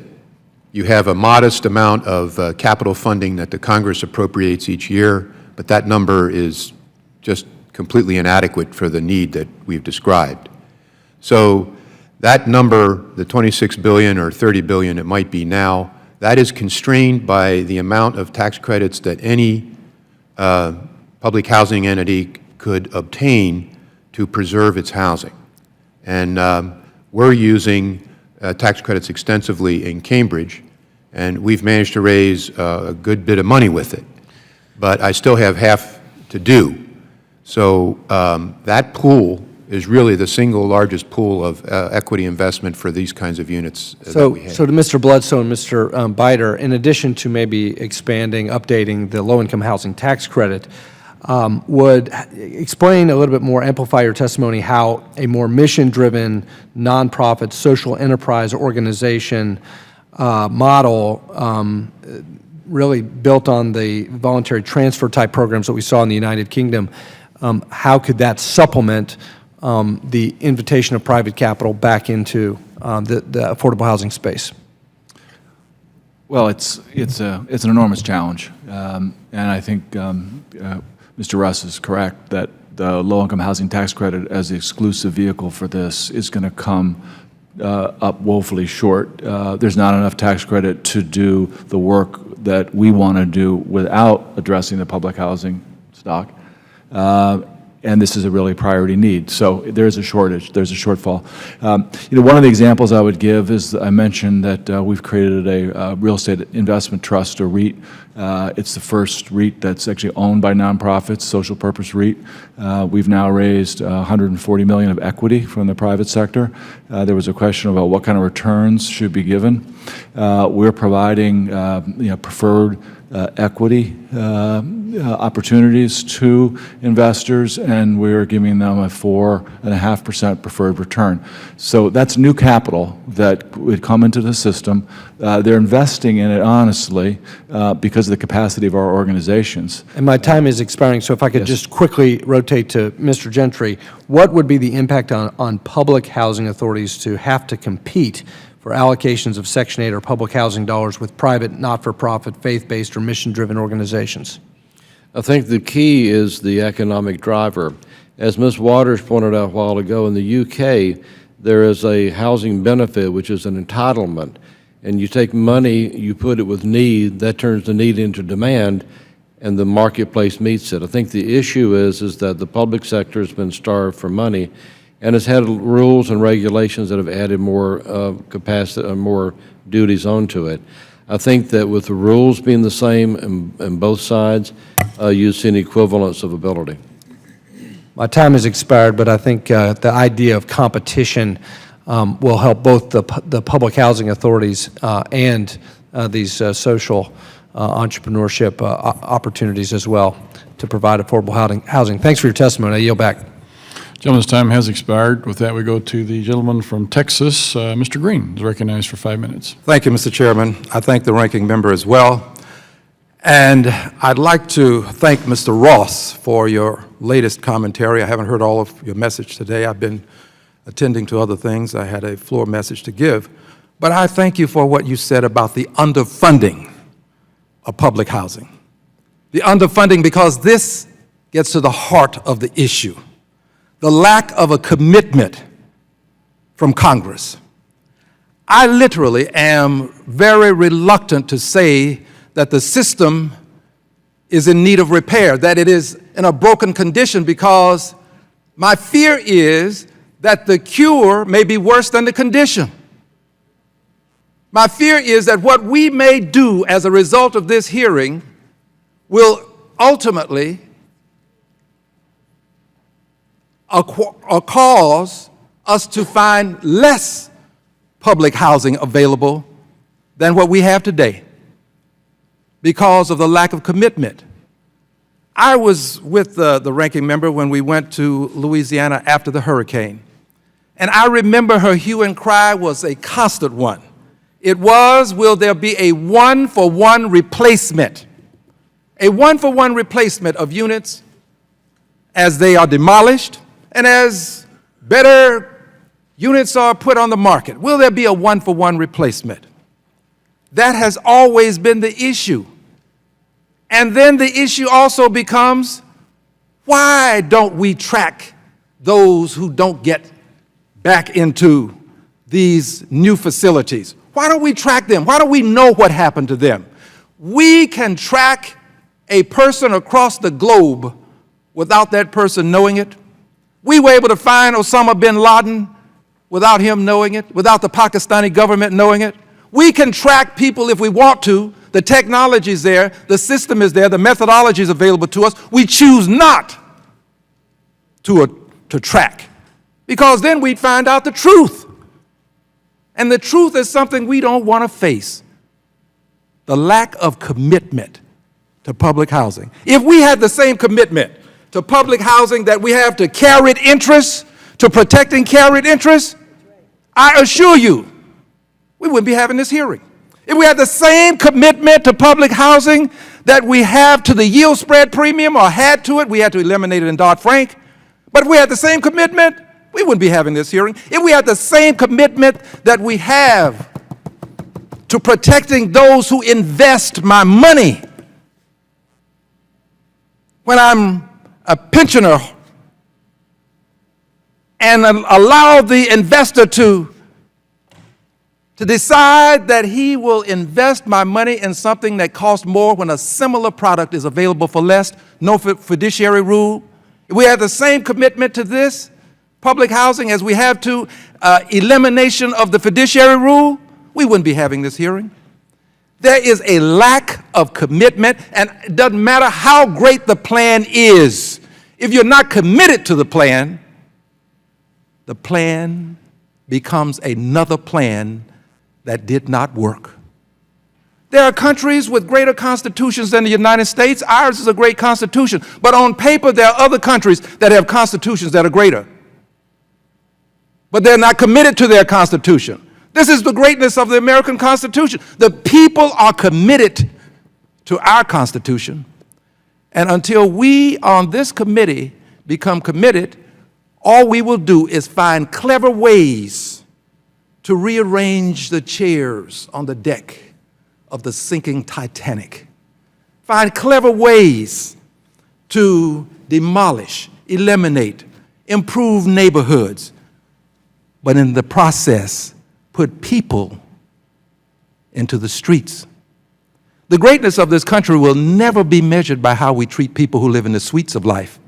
The greatness of any country is measured by how you treat people who live in the streets of life. How do you treat people who are homeless? Not how you treat those who live in the pet houses, who want all the breaks. Not how you work hard to make sure they continue to get all of the advantages in life. There are people who are suffering, and we choose to spend our time making sure billionaires have better opportunities. That is the flaw and the fallacy in all of this. And until we decide we're going to commit ourselves to people who don't necessarily vote and who don't make big campaign contributions, all of this will continue to be an exercise in futility. But I'm going to be a part of the exercise, and I'm going to fight for those people who are homeless and locked out and left behind. I'll yield back. Gentleman's time has expired. With that, go to the gentleman from California, Mr. Royce. He's Thank you very much, He's recognized for 5 minutes. I appreciate that, and I thank the witnesses for being with us today. The success of the affordable housing program should be judged, I think, on outcomes and how they're helping Americans get back on their feet, not necessarily by the amount of taxpayer dollars spent. So HUD has a program, Moving to Work, pilot program, and I think it fits the bill of a success in this regard. And in my district, the Housing Authority of the County of San Bernardino oversaw an annual 24.6% reduction of unemployed household heads and a 52.4% average income jump for those participating in the MTW program there. So, Mr. Gentry, you know the difficulties facing those seeking affordable housing in Southern California. What has the San Diego Housing Commission's track record with MTW been, and how does localized control of funding allocation, as is more commonplace in the United Kingdom, contribute to efficiency? I think the Moving to Work program has been essential to what San Diego's success has been. As I indicated a few minutes ago, we've been able to utilize savings from efficiencies in the Moving to Work program to better address homeless services. We've been able to focus on our families to increase the level and degree and type of work that families do. It is Moving to Work. One of our successes is getting more families to work. So it's been absolutely essential.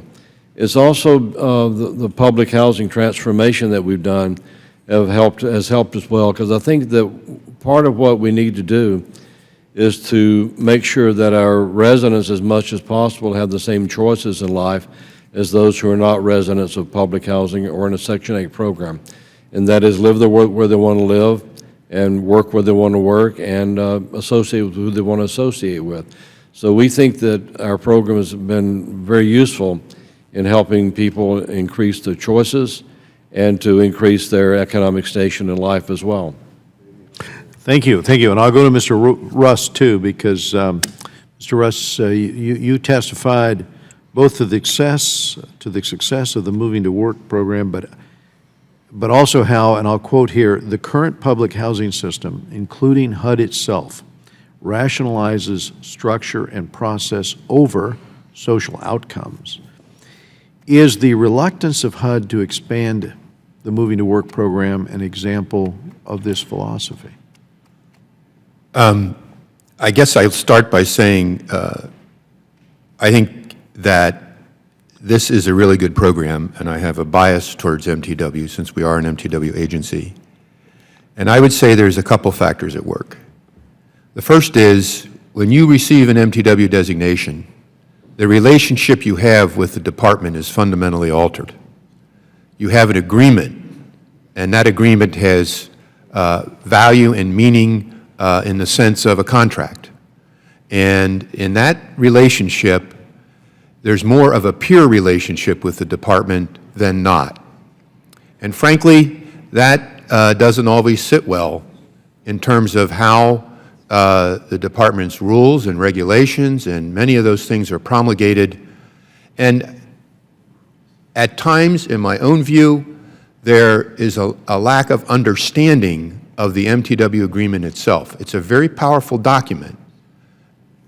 I think it's a win-win.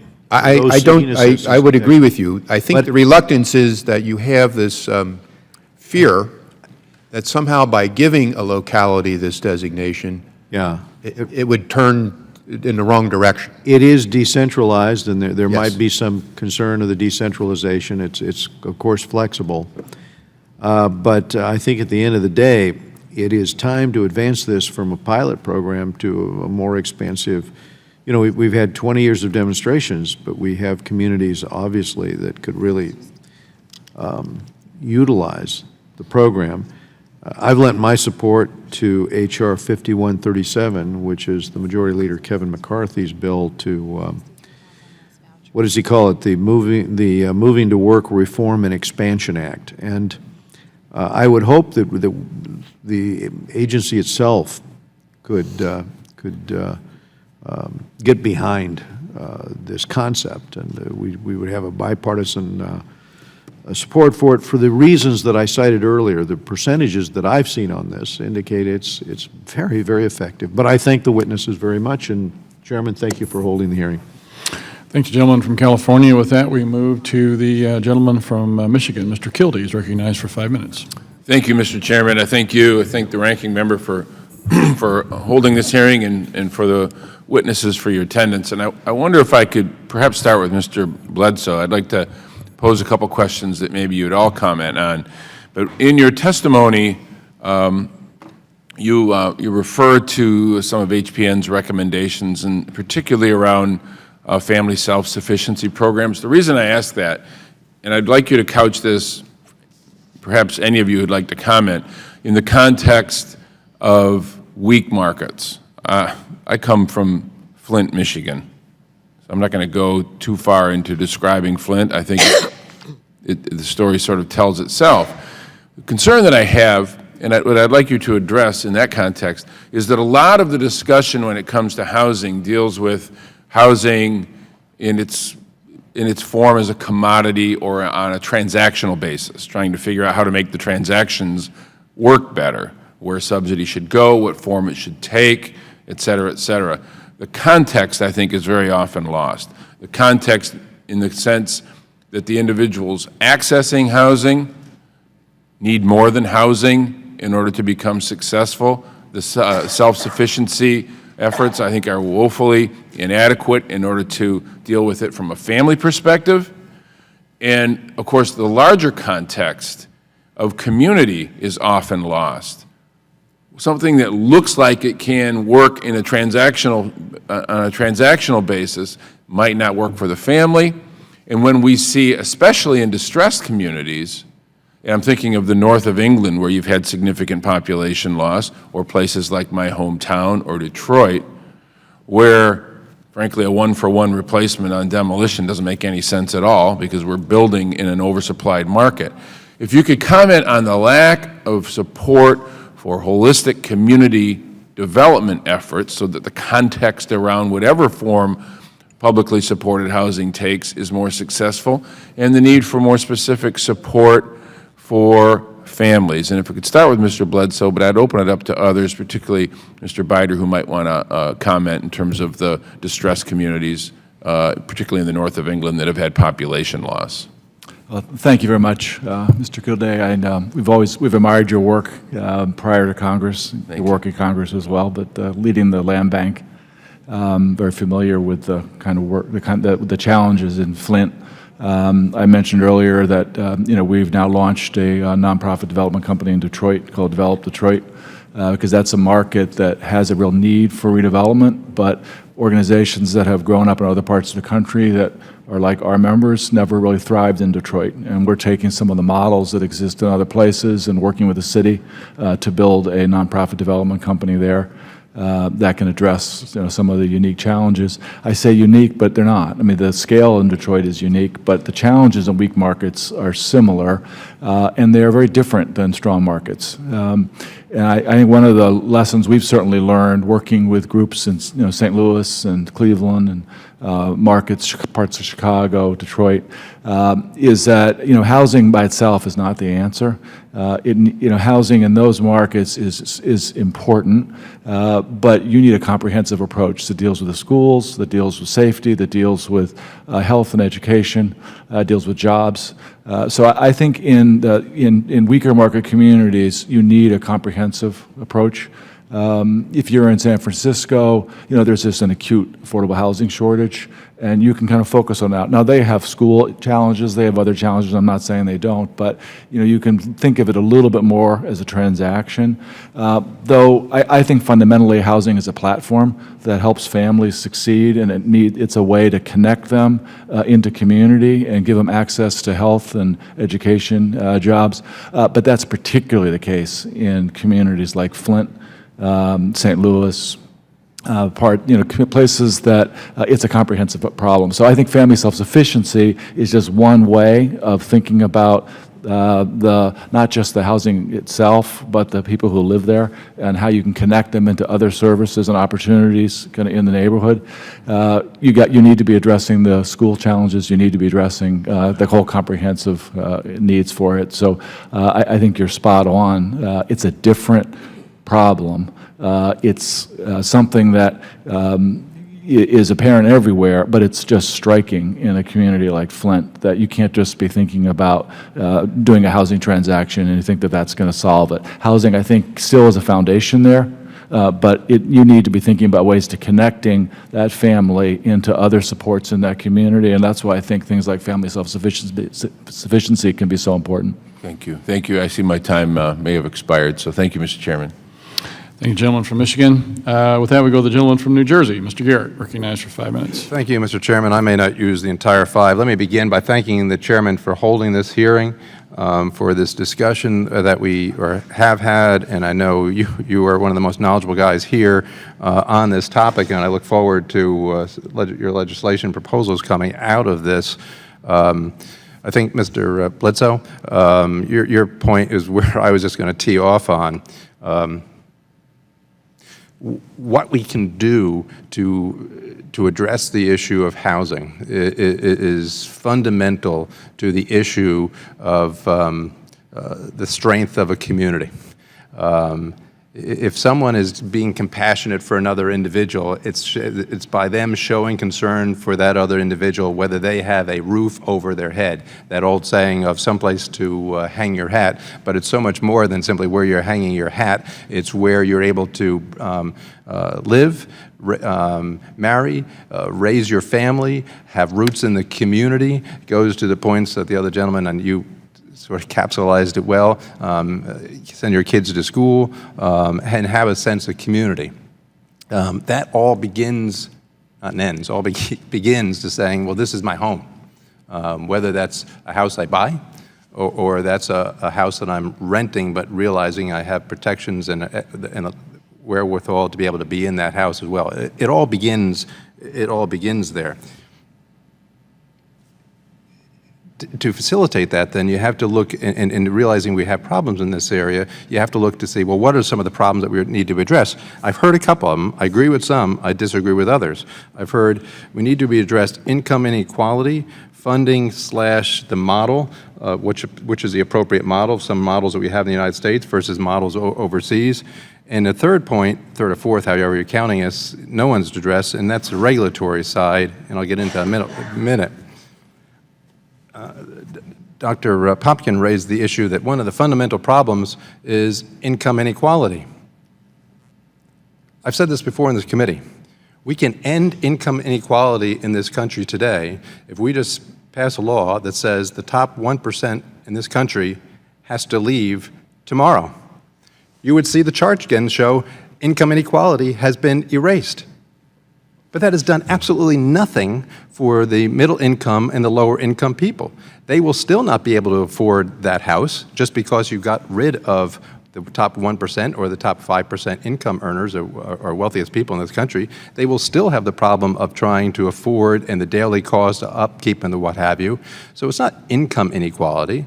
If you said tomorrow that the builders and the investors who see there's a profit margin in building the 3,000, 5,000, 10,000 square foot home, because there is a larger profit, is there not, in those homes, that they can't do that, will that force them all then to build low and moderate income housing?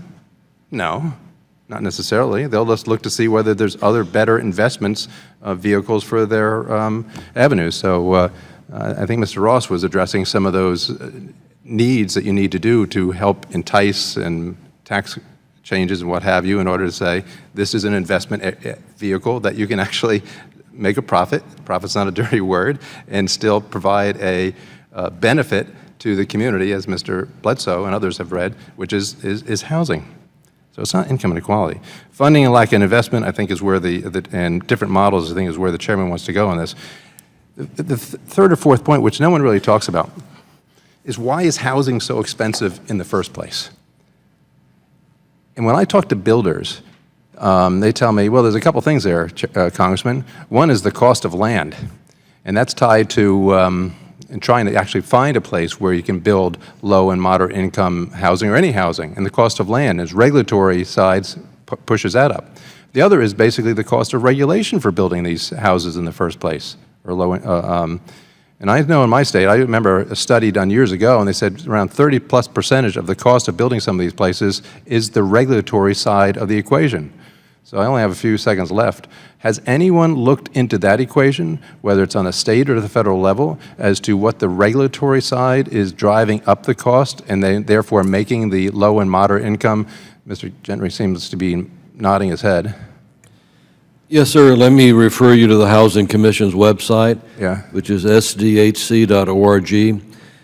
We've conducted a study that's posted on that website that we delivered to a city council committee in December. That posted 11 drivers of high costs for affordable housing. 8 were city-focused. 2 were focused in Sacramento, 1 here nationally. I would refer you to that, sir.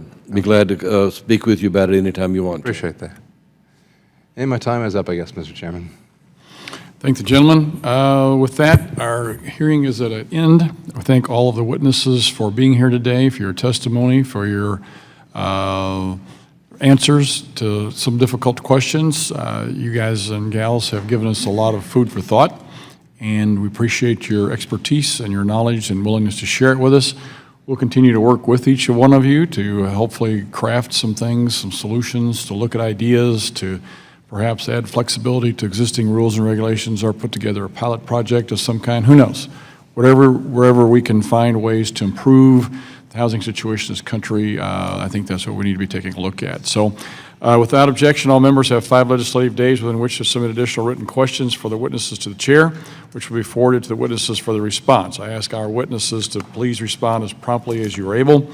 Without objection, all members will have 5 legislative days within which to submit extraneous materials for the chair for inclusion in the record. And with that, this hearing is adjourned.